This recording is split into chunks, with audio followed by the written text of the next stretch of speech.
Mero novelas ligeras. Esta novela no me pertenece crédito a sus respectivos autores. Anomalía de Almistior. Capítulo 7. El bosque. Habían pasado 2 semanas desde que llegó a esta región especial. 2 semanas desde que la JSDF había luchado contra una fuerza invasora hostil. 2 semanas desde que el propio Zero tuvo que revelar la existencia de la hechicería al resto del mundo. 2 semanas desde que la JSDF entró formalmente en la anomalía. Y esas 2 semanas fueron algunas de las más tediosas de su vida. Lejos de lo que probablemente pensaba el resto del mundo, venir a otro mundo no fue una tarea fácil, especialmente cuando ayudabas al gobierno mientras lo hacías. Líneas de suministro, logística, cuarteles, posiciones defensivas, todo eso tuvo que montarse sobre la marcha, ya que nadie tenía datos sobre la situación. Su situación empeoró aún más por el hecho de que nadie podía contactar a nadie de la Tierra mientras estaban en la región especial, ya que no había absolutamente ninguna señal. Eso había obligado a los principales agentes gubernamentales a enviar los pedidos en coche, lo que tardaría al menos 1 hora. Sumado al hecho de que a todos y cada uno de los soldados se les hacían pruebas de infección cada vez que tenían incluso la más mínima herida, equipo avanzado para los años 70, jornadas laborales de 20 horas y todo lo demás, entonces se tenía uno de los trabajos más miserables. Usted podría encontrar. De hecho, la moral estaba tan baja que Zero no tenía dudas de que si no hubiera estado aquí para resolver más de una discusión, lo más probable es que la situación hubiera empeorado aún más. Pero ciertamente no podía culpar a los soldados. Como alguien que había planeado mucho para la Casa de Apóstoles, estos soldados no eran más que una táctica dilatoria. Estaban destinados a mostrar que el gobierno estaba haciendo algo. No importaba si estas personas murieran aquí por ellos. No eran más que carne de cañón. Era una mentalidad con la que Zero, lamentablemente, estaba muy familiarizado. ¿Hablando de qué? Ya basta, ustedes dos. Se metió entre 2 soldados vestidos de verde incluso cuando ambos intentaron golpearlo, están actuando como niños. Vete a la mierda, Emilia. El que estaba a su izquierda gritó, salivando salió volando mientras miraba al otro hombre con los ojos inyectados en sangre. Un análisis rápido de su ropa mostró que el hombre la había estado usando durante más de 40 horas, una señal de que el hombre había dormido poco o nada durante 2 días. Otro análisis del otro hombre mostró algo similar. Detener. Intervino antes de que ninguno de los dos pudiera decir algo más. Hay que reconocer que se detuvieron a mirarlo, no me importa por qué están peleando. Lo que sí me importa es que estén peleando, y eso tiene que terminar. Ambos están aliviados por el día, ve a descansar un poco. El hombre de la derecha se burló de él, tú no eres mi comandante. Pero yo soy. Asama apareció a la vista, caminando directamente entre la pequeña multitud de soldados fuera de servicio que se habían formado a su alrededor, y, por mucho que odie admitirlo, estoy de acuerdo con Emilia. Ve. Hablaremos de tu comportamiento mañana. Refunfuñando y con una última mirada el uno al otro, se separaron. ¿Y qué diablos estás haciendo parado ahí? Asama gritó a los otros soldados, volved al trabajo. Esta situación es insostenible, lo sabes. Zero le dijo tranquilamente a Asama mientras el resto de la multitud finalmente se dispersaba. El recién nombrado comandante de la región especial miró fijamente al mago incluso cuando el hombre de pelo blanco se acercaba a él. Independientemente de cualquier animosidad entre ellos, Zero sabía que tenía razón y Asama sabía que él lo sabía. Realmente no puedo hacer nada al respecto, gruñó Asama, desde que el primer ministro anunció que este lugar era parte de Japón, hacer cualquier otra cosa podría ser visto por otros países como un espacio libre. Zero resopló sin humor, política. Política. Si en algo coincidieron los dos es en que la situación política actual era tensa en el mejor de los casos. China, Corea del Sur, Estados Unidos y varios otros habían estado clamando por una porción del pastel conocido como recursos no explotados. Por ejemplo, la Casa Blanca había hecho bastantes anuncios en los que pedía a Japón que abriera sus fronteras a los colonos internacionales de la región especial. Algo que el actual gobierno japonés no estaba muy dispuesto a permitir que sucediera en el corto plazo. Esto sin mencionar la situación actual entre religiones. Iglesias de todo el mundo habían estado denunciando la existencia de hechicería, y cada día se unían más y más. Afortunadamente, Japón estaba libre de eso y aceptó mucho más los acontecimientos, independientemente de la tragedia. Curiosamente, a pesar de que muchos otros les pidieron que lo hicieran, el Vaticano no había dicho nada sobre la hechicería. Más que probablemente porque lo sabían debido a sus vínculos con sus facciones menos que públicas. Lo preocupante es que tampoco había recibido ninguna noticia de Londres ni de Selreich. Todo lo que tenía era que Sakura había caído en coma, y que Rin había necesitado un sermón firme para convencerlo de que su hermana estaría bien y que su misión tenía que ser lo primero. Todavía estaba cerca. ¿Has leído mi informe? Zero cambió de tema, disipando sus pensamientos. ¿El del pueblo? Sí. Recuerdo que incluí que quería explorar unos 4 kilómetros más en caso de que hubiera más asentamientos desaparecidos. Claro, adelante. Demonios, ni siquiera sé por qué estás presentando informes, ni siquiera eres JSDF. Eso era cierto.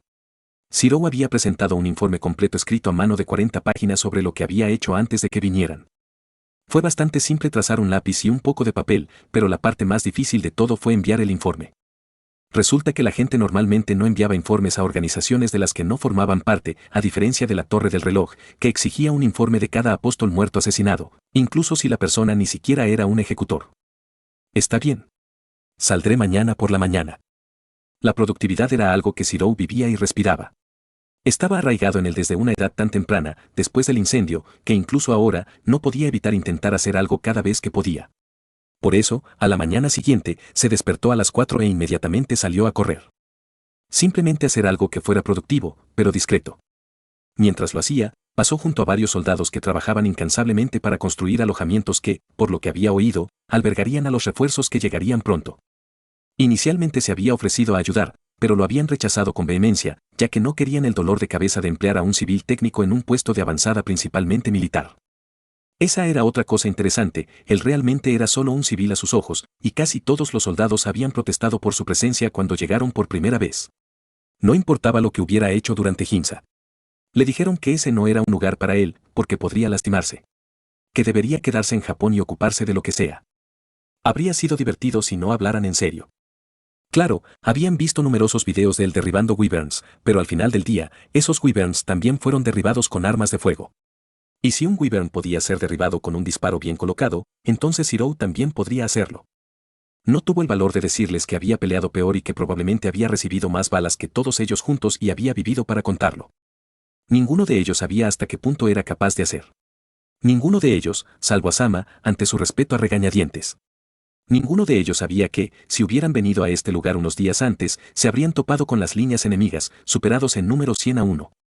Fue un pensamiento aleccionador. Fue el mismo pensamiento que permitió a Asama tolerar su presencia, o al menos, eso pensó Zero. De todos modos, todo se volvió discutible apenas una semana después, cuando recibieron un aviso de que Zero había sido contratado oficialmente para realizar una investigación privada bajo la Torre del Reloj de Londres, concedida por el propio primer ministro. Por supuesto, extraoficialmente era un asunto completamente diferente. Zero solo estaba técnicamente bajo la Torre del Reloj en este punto y tenía un contrato con el Wizard Marshal. Probablemente se dijo que el vampiro movió los hilos para que el ministro aprobara esto, de lo contrario, sería arrestado, con favor o no. Al pasar junto a más soldados, les hizo un gesto discreto, algunos incluso le devolvieron el gesto y otros no lograron reprimir un bostezo. Cuanto más trotaba, más podía verlos ocupados tan temprano en la mañana cavando varias trincheras y cimientos. Tomaría un par de días más terminar todo con su mano de obra actual, lo cual fue un milagro en sí mismo. Tomó su ruta final de regreso a su lugar. Y con eso realmente se refería a un lugar. No le habían dado una tienda de campaña ni la pidió. En cambio, acababa de acampar con una cama hecha de paja y una fogata. Considerándolo todo, todavía no es la peor situación con la que se había acostado. Reunió los materiales que necesitaba, solo comida y un mapa burdo que había dibujado del área, y salió antes de que el sol tuviera la oportunidad de alcanzar la cima del cielo. No se molestó en informar a nadie de su partida. Ninguno de ellos siquiera se daría cuenta de que se había ido. El bosque estaba más limpio de lo que estaba acostumbrado. Para muchos otros, sería todo un espectáculo. No solo la falta de contaminación, sino la limpieza del aire. No hay señales de humo, escapes de automóviles ni nada por el estilo. Honestamente, Zero podría vivir así, si pudiera. Aún así, tenía una misión y, mientras caminaba y trazaba el mapa de su camino, notó cualquier punto de referencia que pudiera ayudar. Acantilado al este, con vistas a un bosque. El bosque, actualmente sin nombre, contiene árboles que tienen características similares a los fresnos, bordeado por un río hasta él. Movimiento. Zero no perdió el tiempo antes de que una espada fuera trazada y lanzada. Un grito, masculino, y el sonido de unos arbustos crujiendo. Zero se dio la vuelta para ver que un rubio se había lanzado hacia atrás, con un arco apuntando directamente hacia él. El mago estaba alarmado. Quienquiera que fuera, había logrado escapar de sus sentidos para estar a 10 metros de él. Te estoy dando una oportunidad para que te expliques. Zero sabía que sus palabras no eran entendidas, pero la espada que amenazaba con lanzarse junto a su cabeza hablaría la mayor parte. El hombre frente a él pareció entenderlo, ya que Zero pudo verlo comenzar a mover la cabeza para encontrar una salida. Fue cuando el Enforcer finalmente pudo ver bien las orejas de la rubia. Puntiagudo. Elfos. Estaba frente a un maldito elfo de verdad. Y tampoco un hada habría reconocido el poder que Saber había mostrado hace años. No, este era un elfo de Tolkien, uno que aparentemente y estereotípicamente era bueno con el arco y con la forma en que apuntaba actualmente a Ciro. ¿Hablando de qué? Analizó el arco e inmediatamente fue bombardeado con quién era este elfo. Odor Marceau. Este elfo no era una amenaza. Descartó su espada y levantó las manos, no es enemigo. Su latín era más que un poco tosco. Solo sabía un puñado de palabras debido a varios trabajos en la agencia de entierros. El elfo, Marceau, pareció un poco sorprendido al principio, pero hay que reconocer que sostuvo la mirada de Ciro. ¿Quién eres y qué estás haciendo en el bosque de Quan? Mientras decía esto, bajó el arco en señal de buena fe. O al menos eso es lo que Ciro quería pensar. Ciro apenas podía entender lo que se decía. Ciro Emilla. Mapa. Le tendió el trozo de papel en el que había estado mapeando y se lo entregó al aún algo cauteloso Marceau. El elfo frunció el ceño antes de darle la vuelta. Ciro pudo ver la comprensión brillar en sus ojos cuando le devolvieron el mapa. Ese mapa estaba centrado en Aunus Hill. Supongo que son recién llegados. ¿La colina de Alnus? Ciro probó la palabra en sus labios. Sí. Generalmente es donde la puerta parece traer más a Falmart. Me sorprende que hables nuestro idioma, aunque un poco entrecortado. Supongo que es nuevo en esto. Por lo general, ni siquiera podemos entenderlos hasta que un par de décadas. No entiendo mucho. Difícil. Ciro frunció el ceño mientras intentaba analizar la larga cadena de palabras, a lo que el elfo se frotó la nuca tímidamente. Lo siento. Intentaré mantener las cosas simples. Ciro asintió con agradecimiento. De todos modos, disculpas por la reverencia. Se vio a algunos soldados del imperio retrocediendo, por lo que los ancianos de la aldea pensaron que podría haber algún problema. ¿Imperio? Ah, claro. Nuevo. Bueno, sígueme a la aldea y te lo explicaré allí. Generalmente somos la segunda aldea que encuentran los nuevos, y no pareces causar demasiados problemas, así que no creo que sea un gran problema. También tenemos un par de mapas que podrías usar como referencia. Ciro solo podía entender varias palabras, pero había captado la esencia del elfo sorprendentemente enérgico, de quien sabía que ya era padre. Él asintió mientras Marceau comenzaba a guiarlos a través del bosque, aparentemente girando en puntos aleatorios. Esto iba a ser mucho más interesante de lo que había pensado. N/A, si te gusta lo que hago y quieres apoyarme, mira mi Patreon en patreon.com/almistior. Gracias también a mi nuevo mecenas, Jadrian Pine, otra vez.